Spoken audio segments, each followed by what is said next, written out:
Welcome to this lecture about payments for ecosystem services, abbreviated as PES, as part of theories of place change and induced change for agroforestry and mostly agroforestry using tree crops. So within this lecture, the three basic elements are: what is this thing called PES? What about the theories of place change and induced change? And how does that relate to agroforestry in the three concepts as have emerged over time? So we can look at the world seeing that one place is different from another. We can describe the what type of trees do we find, what type of typologies of agroforestry can be developed, where do we find what, who is involved with it, and we operate within what we call theory of place, try to understand why different parts of the world things look differently and what do we find where. Now that often is part and the first necessary steps for a second part where we increase the questions and we also ask about the how, we ask about the so what are the consequences of what happens, but then so what leads to who cares, and that leads to why, to the drivers of what's happening. So we start to see a coupled social ecological systems where we talk about options, choices, path dependency, but still in the realm of science, try to make hypotheses, make theories, try to make the world predictable. However, there is a third way of looking at things, and that is not just as an observer, as an analyst, but as a stakeholder, as somebody who is part of the same global system, and talking about interventions. How, if we don't think that things are heading the right direction, what can be done? How can systems be nudged? So then we talk about goals and targets, we talk about leverage, we talk about success, and we talk about the language of policy in general. So from the start, agroforestry has been in that seen often in that third base, not just being an observer, but try to be an agent of change. But to do that, of course, the theories of induced change should make use of understanding of how things really work, and how different one place is from the other. So we see these three angles, three ways of looking at agroforestry and PES as complementing each other. Each one is necessary for the others to function completely. So the slides I use here are a selection of a much larger set that is about agroforest and ecosystem services, and we focus here on this concept of PES, but I kept the numbering of the slides in the way they are in the larger set, which is also available for you, anyone who wants. So we have some basic concepts, we have theories of place from the perspective of science, from the perspective of policy, from the perspective of social stratification. We have stuff about theories of change and theories of induced change, and then some discussion. Now the question is, what is PES? We can see PES as a theory of change, we can see it as a theory of induced change. So ecosystem services have often been defined at the interface of the ecological and the social subsystems as the benefits that people derive from functioning ecosystems. Within the ecosystems, we can look at the structure, and the structure as defining the function, and services being often linked to function. At the same time, the benefits can lead to value, and the value can be the basis of feedback, and the feedback is to actors, and actors who by forms of management can influence the structure and the function of the ecosystems. So PES is actually in that red dot about actors. How can that feedback of value be used and be effective in influencing the management so that the system produces more, or at least maintains more, of the ecosystem services that are valued. So the basic concept is of payments is try to find that feedback loop and try to find how to influence these actors so that they can influence the system through the structure and function.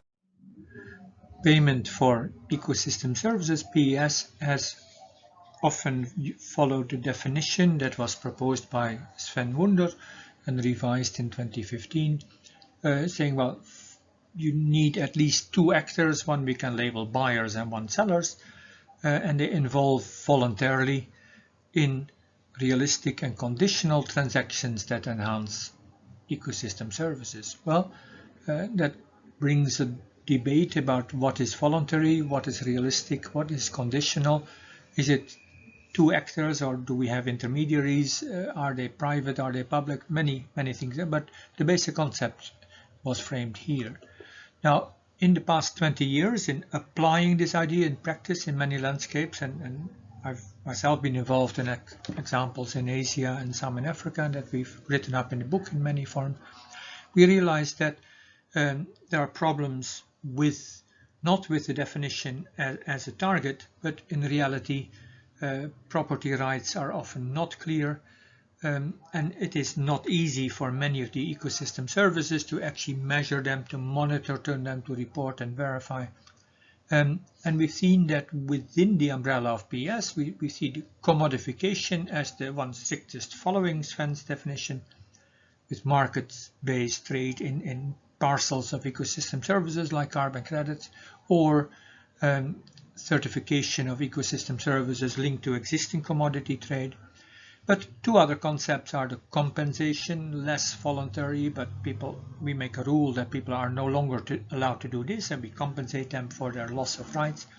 But most of the time, when the rights are not clear, when the ecosystem service is a target rather than something can be monitored, we see that things operate within that co-investment in stewardship paradigm. So you can look at it from a perspective of efficiency versus fairness. You can look at the perspective of what is actually feasible given the assumptions for PES in the commodification sense. But in practice, a lot of that is in co-investment domain, bringing partners, multiple partners together to invest money, land, resources, knowledge, whatever, in order to nudge the stewardship of a landscape in a different forms of that. Now, to understand that, we may need first to delve a little deeper in the motivations of land users, and we can, you may have familiar with a Maslow pyramid of basic needs of physical security, shelter. Beyond that, people have need for food and water.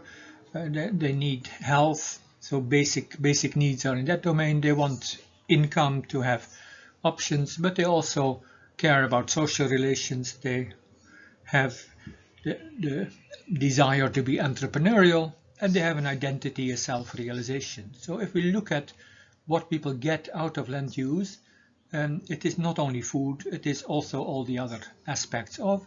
But if the markets develop only for the commodities, only for the, in many cases, the food products or the timber, and we ignore all the other elements of, then the system gets skewed towards focusing only on those things that provide income and ignoring the other aspects. So we start to see the land use in areas where we have institutions that have developed around these things that matter. At the same time, the interaction with the markets is only for certain type of products that are provided, and at the same time we see globally that the ecosystem services and those things that help with water and those things that are necessary for health and for keeping the climate of the world in check, they don't get emphasized unless there are incentives that come for that. So we can start to see this PES as a way of balancing the feedback in trying to find ways that people are rewarded not only for the goods, not only for the tons of palm oil and tons of coffee beans, but for other aspects of that production, and that maintaining ecosystem services in these landscapes is appreciated at a level that it can compete with the prices of the primary commodities per se. So that's from that perspective we see PES as part of a much more complex and much more involved social political system, which is much beyond what we can deal with today, but I can recommend some writings about that.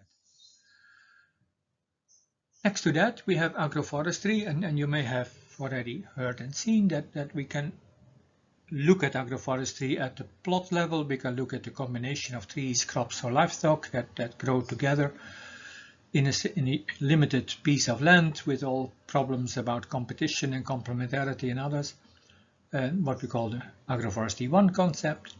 We can look at it from at the landscape scale, where we have all the plot level stuff, but we also have interactions between tree cover and the ways water flow and the way biodiversity functions, for example, and the way livelihoods are being constructed. So we broaden the definition of the system and we look at the landscape scale.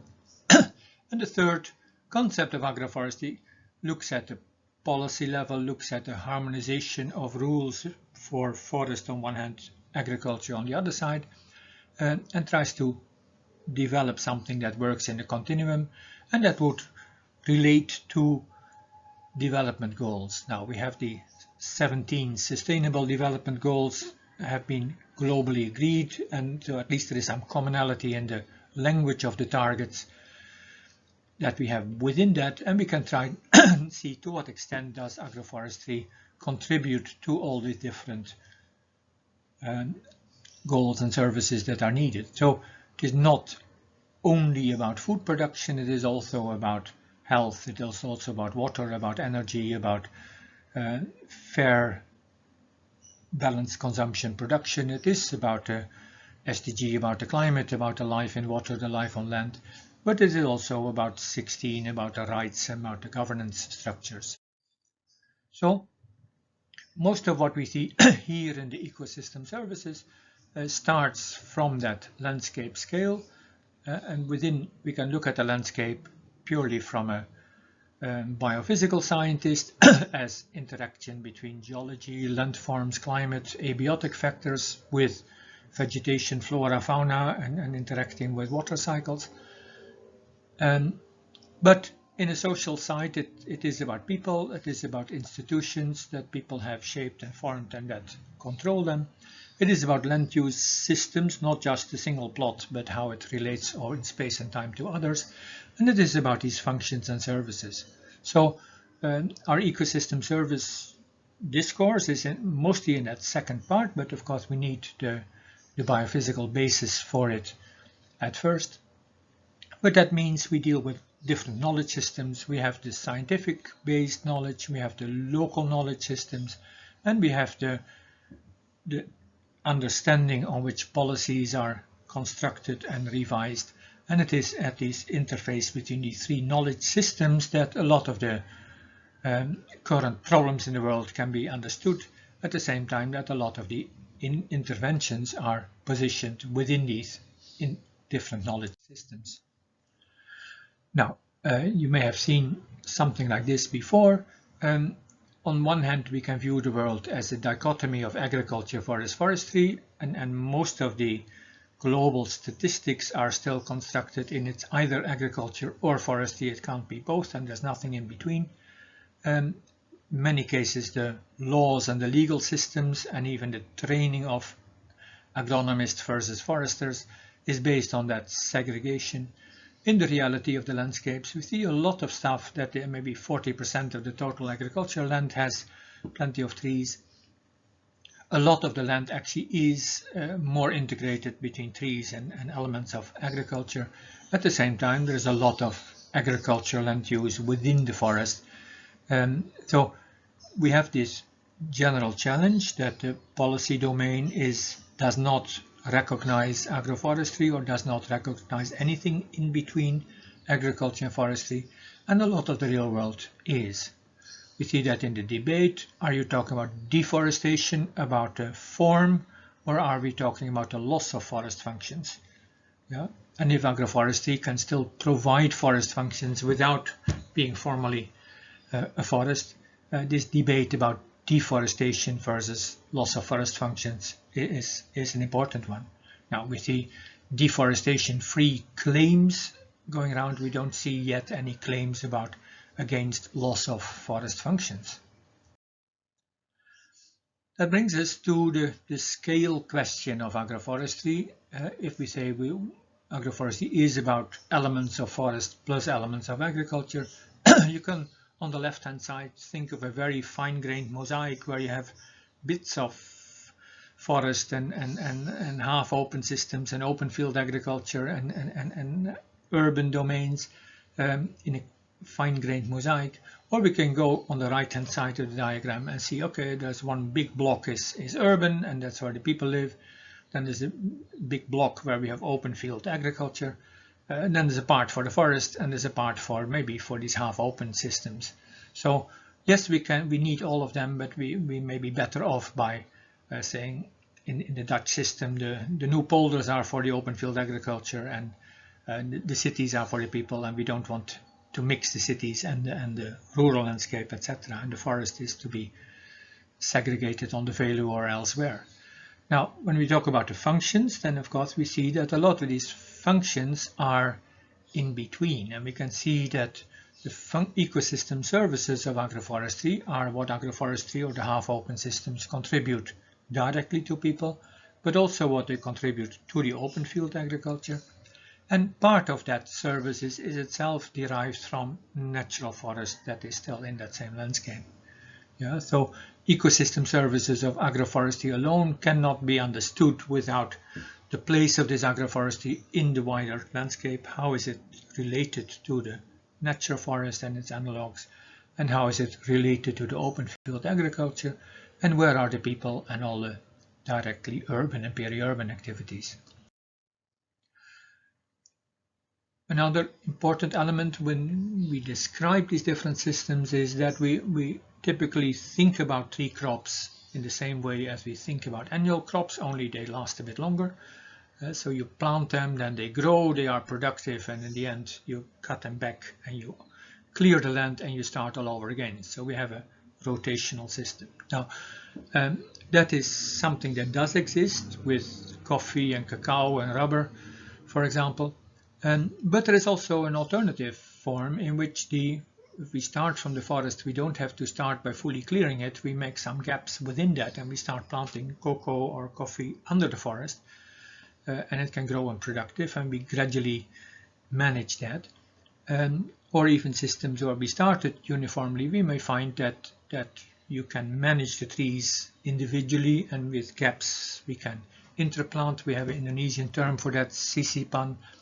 And it is possible to maintain an agroforest in an uneven aged condition that looks much more like a natural forest, where the management is patch by patch, tree by tree, ultimately, if you want, but the system as a whole functions across these different life stages. Now, it's an important part of the literature in agroforest looks at these gap rejuvenation, these systems, whereas most of the agricultural tradition of looking at tree crops is fully within these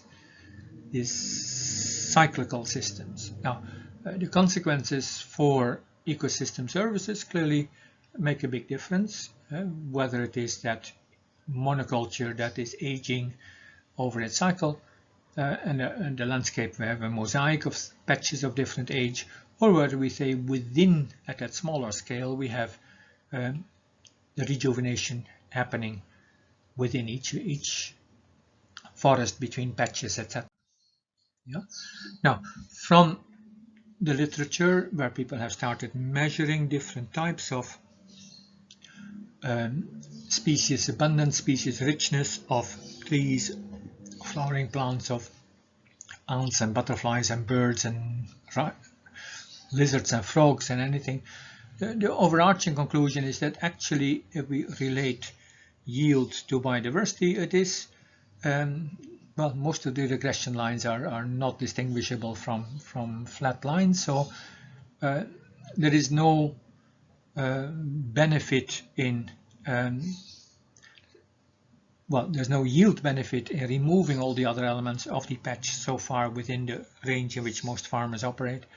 And it is quite possible to maintain pretty high levels of biodiversity and have reasonable yields, reasonable at the level of what we currently see on farms in practice. So yes, biodiversity and productivity within certain bounds are quite compatible within this agroforest agroforestry systems range. And that's been an important starting point for debates on ecosystem services in agroforestry, that you can actually distinguish between low, medium and high biodiversity without necessarily implying that only the high biodiversity would have low yield and the high yield would not be compatible with biodiversity value. So this is positive news from our perspective of compatibility.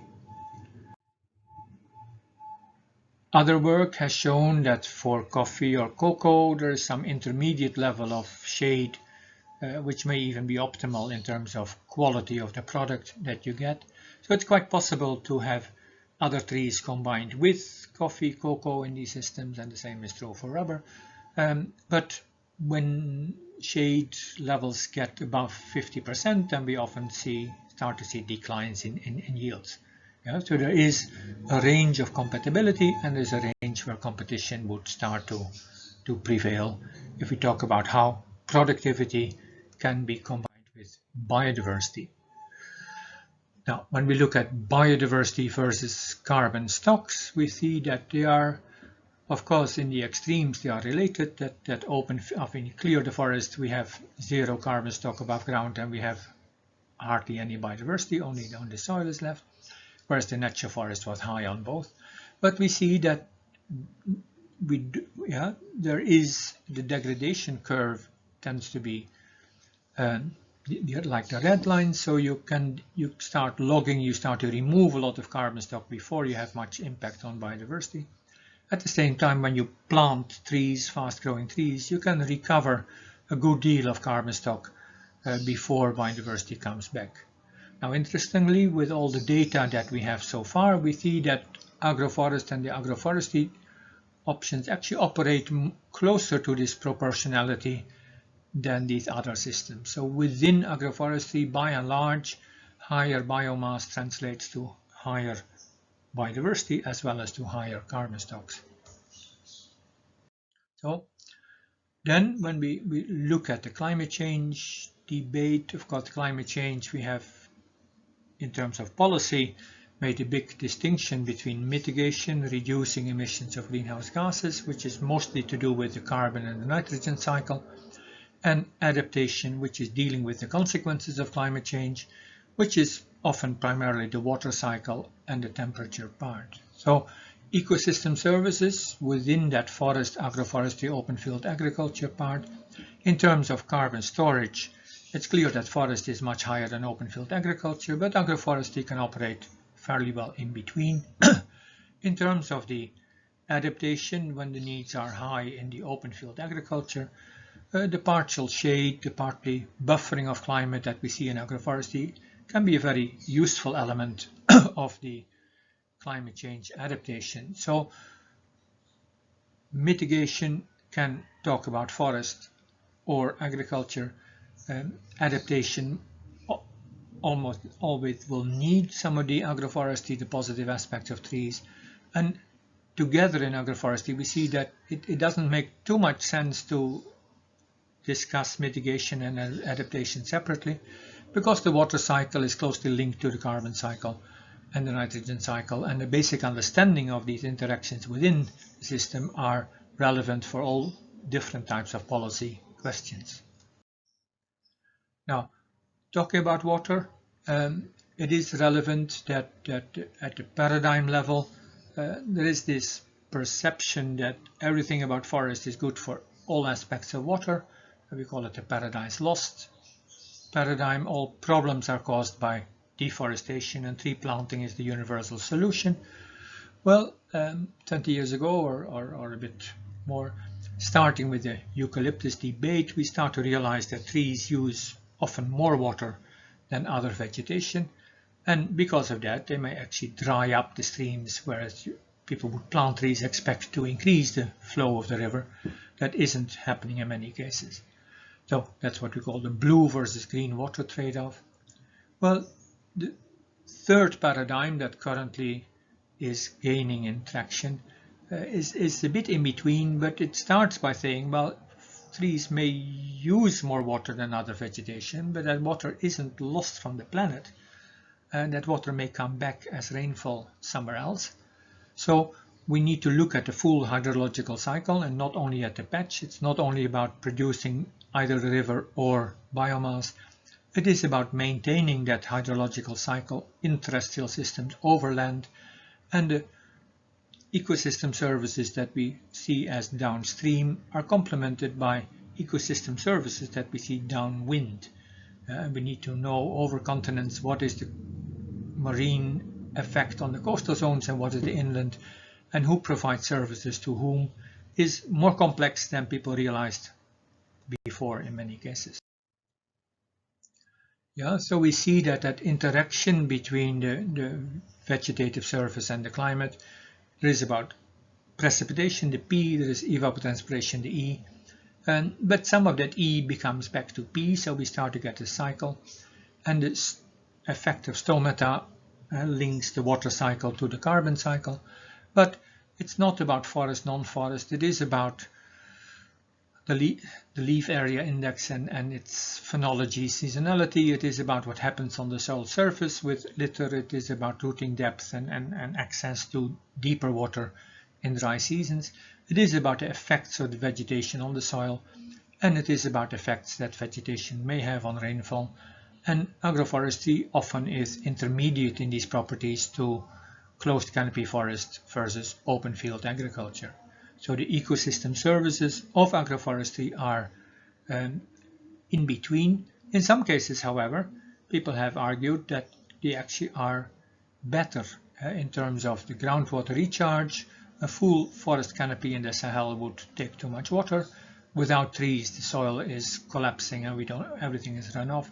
And there is some intermediate tree cover that may actually optimize the degree of groundwater recharge. So the ecosystem services depend on the local context, and we need a pretty good theory of place to relate lessons from one to the other. Now, we often use trees as a comparison for, okay, we can look at the canopy, we look at the symptoms, and the symptoms in water are landslides and floods and droughts and fire and all sorts of things happen. But behind that is a common basis, a common stems, a common branch system that may be attributed back to loss of buffering, loss of hydroecological buffering. But below that, the roots of the problem, maybe in the human sphere, is about the roles of people, the drivers of that economic system, the rules that applied for that. So payment for ecosystem services tries to go to the roots of the problem and not just deal with the symptoms. Now, that can be then seen as an application of a basic concept that Donna Meadows developed long ago about intervention points, leverage points in systems. Is it about the numbers? Is it about the size of buffers? Well, these are all important. The parameters are important, but it is more important how the system functions, what the feedbacks are. And even more important is the rules of the system, such as incentives and punishment and constraints, and the power to self-organize. Now, the PES debate is very much about, is it giving financial incentives? Is that a good way of triggering the system? Or do we link that to the next point, which is the self-organizing system? So is it possible to support self-organizing systems, or is it about the financial payments per se? At the same time, the 3 points that are even more important according to Donna Meadows, and that is about the goals and the mindset and paradigms, like I give the example of the forest and water, and ultimately the power to transcend paradigms. So the PES can be seen as an element to try to get a feedback into the system that influences decisions that farmers make. At the same time, we often say that in the policy world there are 3 ingredients. We have the carrots, the sticks, and the sermons. We talk about regulation, the sticks, the rules saying you can't do this, you can't do that. We talk about incentives, the carrots, the positive incentives, subsidies and tax rebates and other things on that front. But ultimately it is about the story, it is about the motivation, and are we supporting, providing a storyline that motivates people to do things. So the PES, you can say, as a pure concept, is just focused on the blue, on the incentive part. At the same time, everything that we've learned in practice, that the incentives is only a small part, and it's important how it interacts on one hand with existing rules, but on the other hand how it interacts with the motivation. And there is this issue of crowding, that if you start paying people for things that they used to do by themselves, after a while you might find that they no longer are doing it without payment. So you have made a system dependent on those payments rather than strengthening what was already there. Yeah, so there's a whole debate around what form of these incentives is most appropriate, and how does it come into the policy mix. And as long as the policies are perverse policies, subsidize environmental destruction, then a small amount of positive PS money will not make a dent to the system. We have to analyze and understand the totality of the existing policy mix and see how that can be shifted within a PS domain. Now, an important part of this language about PES is about internalizing externalities. Now, externalities is a concept that is often used in economics, but it has relevance beyond that as well. The basic thing there is when people make decisions, they can't sit down and study all the books and look at all the consequences, and we take decisions quickly, we take decisions based on intuition, and we look at benefits. After a while we also realize there are costs as well, but we tend to look at the direct and the indirect costs and benefits for yourself and for the people who you care about. And maybe you care about the social status that you may gain, and maybe you care about rules being respected or not. But there are many things that, even if we think we are very considerate, that are still externalities to that decision making, like the impacts on global climate, like the impacts on global biodiversity, the impacts on water flows and water quality. Yeah, so we can see that the PS is trying to internalize these externalities, try to limit the amount of things that are ignored. At the same time, you need to maintain things relatively simple. So the idea is, if we give things a price that is simple enough and people will include it in the things they already care about. At the same time, it's very difficult to get a price that is actually right, that actually reflects the totality of the interactions within that part. And you can't avoid externalities. You can try to redefine them and to restructure them a bit. Yeah, so that is the broader debate of, is PES as intended in internalizing externalities. The ultimate part is, if it gets internalized into the motivation of people, then you may be pretty safe for long term. If it is only stays in the incentive domain, it may not have much lasting impact. So that brings us to the point of valuation. Is there a correct price for ecosystem services, or is everything to be negotiated? Well, there's a lot of movement on that field at the moment. You can say valuation is a means of communication between experts on valuation and decision makers.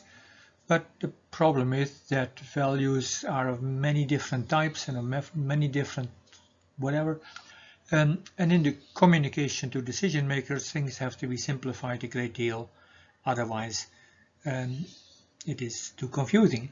So we've settled on a language typology that valuation, the values, part of that is instrumental. Those are linked to goals. Those are directly linked to achieving food security or water security or energy security or climate security or whatever. There's a direct link to an agreed goal by what we see happening in the natural system. And there are intrinsic values, that there's a perspective that nature has a value of its own without people and not depending on people. And there is a growing category of relational value. People relate to nature the way they relate to people, to their family, to their relatives, to the others. And important parts of that perceived value are expressed in a pure social dimension of relational part. Now, the challenge is, how does that communicate to decision makers? What type of values can decision makers use for their own communication, their own audiences? There's a lot of stuff happening out there. Yeah. So again, we see these instrumental values at the moment primarily linked to achieving Sustainable Development Goals. Yeah. We need a social infrastructure in goals 4, 5, and 10, 12, 16, 17, and about how social relations manage the world in order to maintain an ecological infrastructure that deals with climate, life in water, and life on land. And together that means we can achieve food security and energy security and health and all the other goals that we see. So that all of that can be expressed in goals, in instrumental language. At the same time, there is an important part of relations that is about fear, that is about respect, about a wilderness to be conquered, or reciprocity, fairness, the way we deal with siblings, or stewardship, or extinction, rebellion, and that if we don't take care of nature, nature will not be able to take care of us. So the payment for ecosystem services is a small subset of that much broader debate right now about how values can be understood and what type of valuation is most relevant for decision making. So that then brings us to really the theory of induced change from the perspective of somebody who is not happy with the current state of affairs, being a farmer, being an urban activist, being a government. What can we do? Where can we nudge systems? We need to understand the why, who, what, where, so what, and who cares type of question to understand the feedbacks in order to have an intervention that is efficient and fair and yet lead to the change that we want. So that we say that is about linking knowledge with action. Well, knowledge is about options and context. Action is about issues and goals. So how do we bridge between the options and context and the issues and goals, language of action? PES is a small subset of that broader debate as it is now. We find that it's quite useful to start with the question of no trees. So if you come to a place without trees, why is that? Now, there are some valid reasons that other things definitely are better than having trees. There's also a lot of reasons that people don't have trees because they don't know of useful tree species, or they don't have access to good quality planting material, or they don't need inputs, or they don't have access to markets where they could sell the products of that. And that gives us a large number of action points for a co-investment. Try to deal with these bottlenecks may be more effective than paying a little bit of money for a service that may only happen in the future.